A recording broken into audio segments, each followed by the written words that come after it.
இந்த டார்கெட் 200 அப்படின்னு வந்து டிஎம்கே ஃபிக்ஸ் பண்ணிருக்கு இல்லையா, இது சாத்தியம் அப்படின்னு நினைக்கிறீங்களா? இல்லை, 200 சாத்தியம் இருக்காது.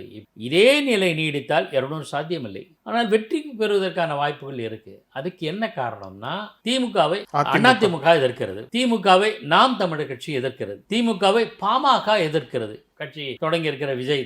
ஸோ 5 கட்சிகள் வந்து திமுகவை எதிர்த்து கொண்டே இருக்கின்றது. அதில் மாற்றமே இல்லை. ஆனால் திமுக பக்கம் இருக்கிற கட்சிகள் விமர்சனம் செய்தாலும் கூட கூடவே இருக்காங்க. கூட்டணியிலேருந்து விலகிறேன்னு யாரும் போகல, இன்னமும் கூட்டணியோடு தான் இருக்காங்க.